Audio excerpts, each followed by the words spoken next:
She's on the ground. So there's... Who is it? My mom!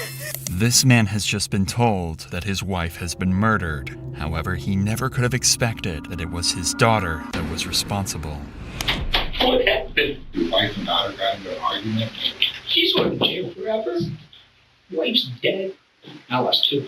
On March 3rd, 2020, Ohio police responded to a 911 call at an address in Akron and found Brenda Powell on the floor of her kitchen with 30 stab wounds in her neck. Her daughter, Sydney, was in the house at the time and told police this was a home invasion turned brutal murder. But even though Sydney was injured as well, there were still questions left unanswered. Things weren't adding up for the cops. Brenda was on the phone with one of Sydney's college professors at the time she was attacked, and during that call, she suddenly started screaming before the phone went dead. When he called back, the voice on the other end of the phone claimed to be Brenda, but the college professor knew this was a lie and suspected Sydney was pretending to be her mother. Fearing the worst, he called 911 and the first responders arrived in no time.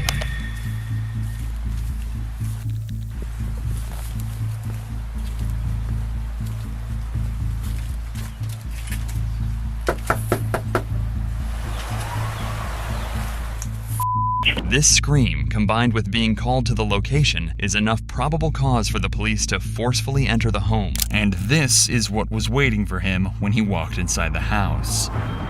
Akron Police! Akron Police!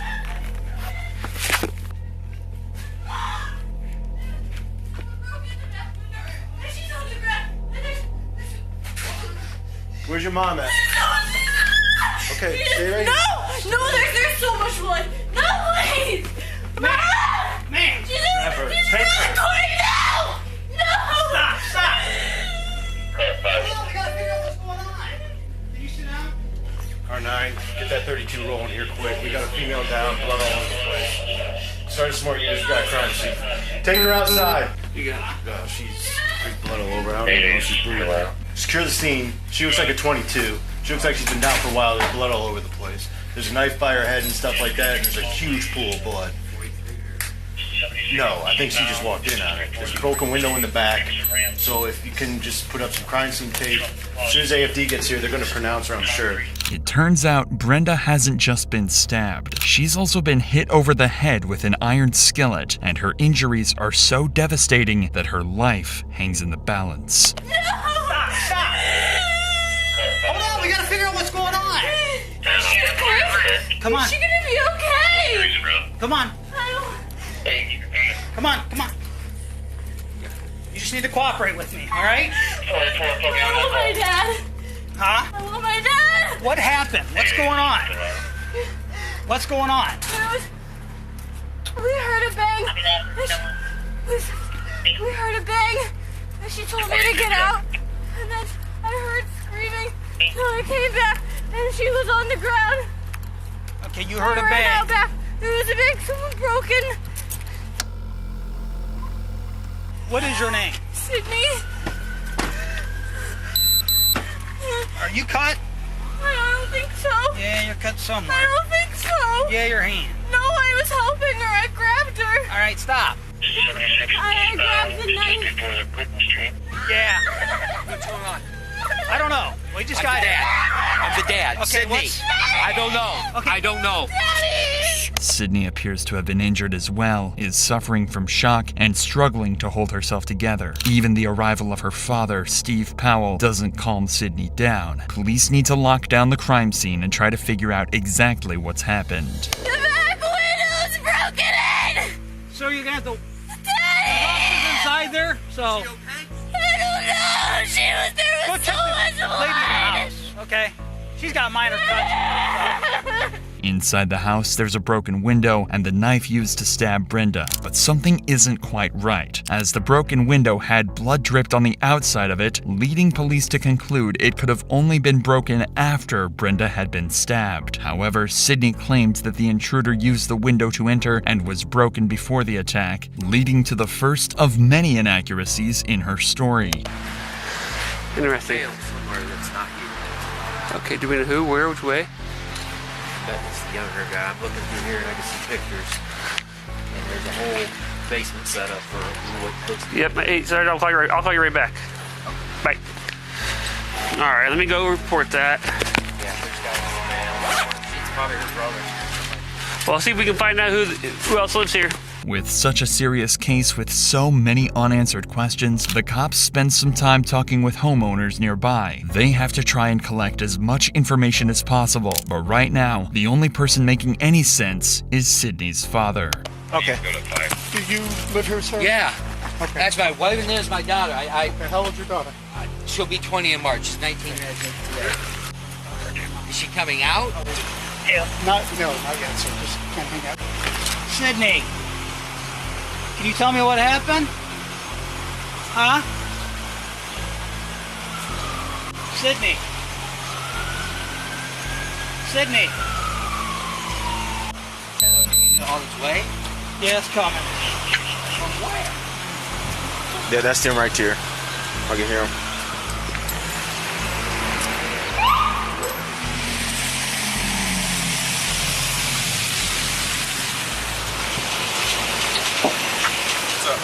Hey, boss. Female hair. While trying to piece this puzzle together, police speak to Steve Powell and one of Sydney's friends down at the station, in the hopes that they may be able to help them shed some light on exactly what happened. But unfortunately for Steve, he has absolutely no idea Sydney is the attacker, or even worse, that his wife is in critical condition at the hospital and likely won't survive, something detectives will have to break to him sooner than later. Who'd you get a call from?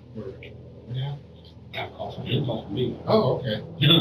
He said there was a call, went out, a distress call from the University of Mount Union where my daughter was going, and said, female in distress. I said, well, that's funny because Brenda's there, my wife.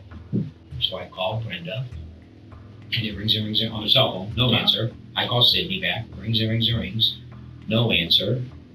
I call Brenda back, ring, ring, ring, no answer. I'm pacing around. I call Chief back, and I'm on the phone with him, telling him there's no answer. My doctor calls me back and said, oh, Mom's on the phone with Mount Union.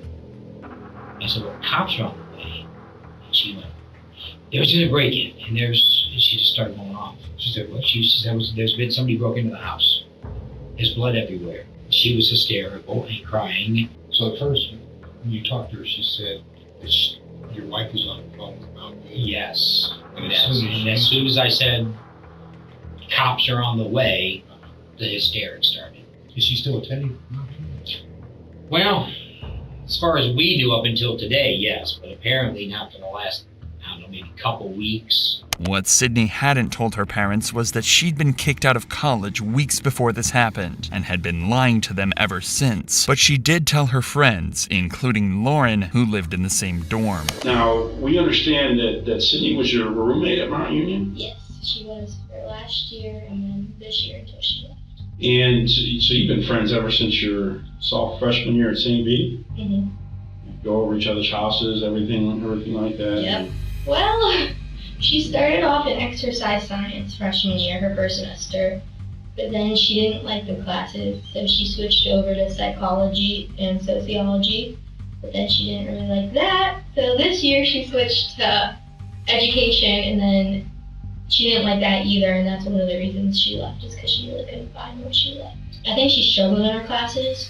I don't think her grades were the best, but she didn't really tell me that, because I wasn't really struggling. I think she kept a lot of stuff hidden, because when we were just talking or with our friends, she always seemed happy. Like, she seemed okay, like I said, I couldn't tell until the end where she was kind of just like struggling, and she kind of was sad and just like, Lauren, I don't know what to do. I think she felt like everybody around her kind of had figured out what they wanted to do, and she hadn't. Establishing Sydney's state of mind leading up to the incident will help detectives find out if she simply snapped or if this was premeditated. The issue is, Sydney is going to claim that she actually has no idea what happened throughout this entire case. In fact, she's going to base her entire defense on the fact that she blacked out and even claim insanity using this. This means the cops still have no solid proof that Sydney is the guilty party, but they're starting to discover she was hiding secrets from just about everyone. Well, I know she's had anxiety for a while, but I think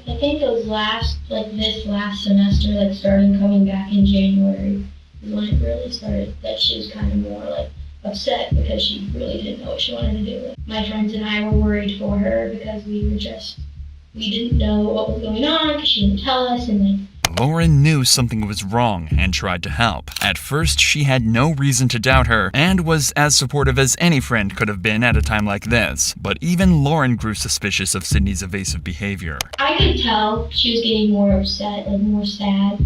And I told her, I was like, I'm here, you can tell me, I'm here for you. If you need anything, I'm here. But she never really opened up until she was leaving and saying that she was struggling with school and that she was kind of trying to figure out what was going on, and that's when I started to try to help her. Let's talk about this. You're her best friend, and I know this is difficult, but tell us about her relationship with her parents. Her and her parents had a really good relationship. Her mom and her were best friends. Probably, they did everything together. One of the reasons she went home was to be with her mom. They were always close. She never said anything bad about her mom. She never ever talked about having an argument with her mom. I can't recall every time she'd be going home, she's like, I can't wait to see my mom. Or when she goes home for weekends, she'd be like, oh, my mom wants me to come home so we can hang out and watch movies. And she loved being home. By this point, Sydney is becoming wrapped up in a lie that she's going to struggle to escape from. But instead of owning up, she decided to make out as if college just wasn't working out for her and tried to convince her parents that they could save a lot of money on college bills if she left to pursue other things. What's going on? Are you not going to school? She goes, I'm overwhelmed in school and I don't really like what I'm doing and it seems like it's a waste of my time and your money. I said, well, but that's all part of it. Nobody's going to tell you you need to do what you're doing when you're 20. You need to figure it out. But that's not what she told her friends. So when she's talking to you about, the problems she's having at school, did she mention that she tried talking to her parents? Yeah, I know she definitely, especially when she left, she talked to her mom about leaving. They kind of made that decision together to leave Mount. She told them that. Lauren's suspicions were proved to be right, and Sydney was lying to her friends. But at the same time, she was also lying to her parents, who knew nothing of her problems at college until they received a phone call from Sydney's professor. So Steve and Brenda began crisis talks to find out exactly what was going on with their daughter. So I went back, I called my wife from my daughter's phone. She picks up, she was working down at Children's. And she goes, what's wrong? And I basically told her, I said, Sydney, I think the reason we can't get on is because she's unenrolled. She hasn't been going to school. Sydney became wrapped up in two sets of lies. The story she told her friends and the story she told her parents. Failing grades aren't the end of the world, and any parent would support their child through such difficult times. But it seems she thought her parents would be mad and couldn't bring herself to tell them she'd been asked to leave the college. Yeah, we asked her what she was doing, and she said she was good. She acted like what we would see as normal. She was laughing, she was having fun. She said she got jobs. Because she works at the Akron Rubber Ducks. She's worked there for a couple seasons, so she was going to go back there. And then she also said she was looking for another job, and everything was good, and she was trying to figure out her next year and all this stuff, and she was going to talk to her parents about housing, trying to come back to Mount. Once she got to Mount Union, or anytime actually, did Sydney ever drink alcohol at all, or she did? Mm-hmm. Okay, just kind of describe that for us. She liked to drink.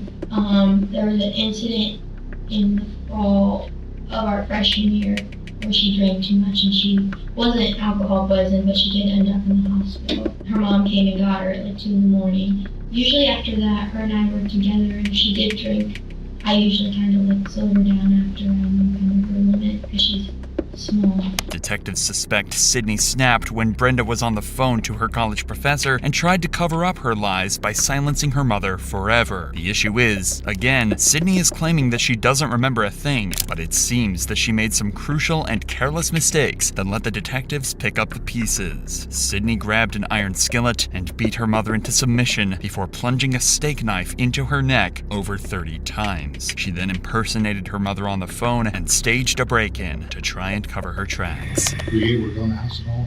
I made it in far enough to see the back fit. When you go into the front door, you come around the kitchen, you go in, you can see there's like a pass-through between the kitchen and the family room. The back of the house, I could see the right hand, there's 2 big sliding windows. I could could see that window was clearly, it looked like it was busted. Went down the hallway probably about 2 feet, just enough to see blood all the way down the hallway. Sadly, Brenda didn't survive her ordeal and passed away in hospital. The county medical examiner came to the conclusion that Brenda had died from blunt force trauma to her head and stab wounds to her neck. They ruled her death a homicide. This left detectives to deliver the tragic news to Steve that his wife was dead.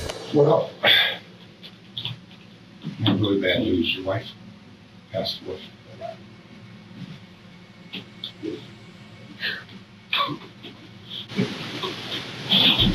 Detectives investigated Sydney's claims that an intruder was responsible, but their findings didn't seem to match her story, and the evidence was painting a different picture altogether. This left detectives with one final devastating task to carry out, telling Steve that his own daughter killed his wife. What happened? I don't think someone broke into the house. I don't know if your wife and daughter got into an argument, got physical. I mean, the window was broken, but there's no forced entry into the house. Did your wife and daughter ever have like really heated arguments? No. This is not possible. Your son's outside, but he doesn't want to go on. My son's here? Yes. Would you like one of us to just go be with your son? I don't know. I don't know. Take your time. There's no rush for anything. It's simply impossible to imagine the turmoil Steve must be going through at this moment. His wife murdered and his daughter the main suspect. Finally, Steve realizes the detectives might be right, leaving him to deliver the news to his son. Clearly they think Sydney did this. I lost 2. She's going to jail forever. Wife's dead. You know, they're going to do everything they can to make sure that they find out exactly what happened. Nothing's definite as of yet. They still have to do their investigating. Where's Andrew? Is he just sitting out there by himself, or is he with? Would you go with them when they're supposed to be? Well, yeah, I don't want anybody in here with me when I talk to him. I don't want anybody. I just want me and him. I don't know if that's legal. I don't care. You don't want any of us? I don't want any of you. No, I just want Andrew. So you just come and get us when you're ready, okay? You remember? I remember. They don't know. They haven't told me. They're investigating. Sydney was arrested and charged for the murder of Brenda Powell. She claimed insanity at first, saying she had almost no memory of what happened, including hitting Brenda with the cast iron skillet and fatally stabbing her. The jury didn't believe Sydney, and she was found guilty on 2 counts of murder, 1 count of felonious assault, and 1 count of tampering with evidence. Sydney Powell was sentenced to life in prison with a chance of parole after 15 years.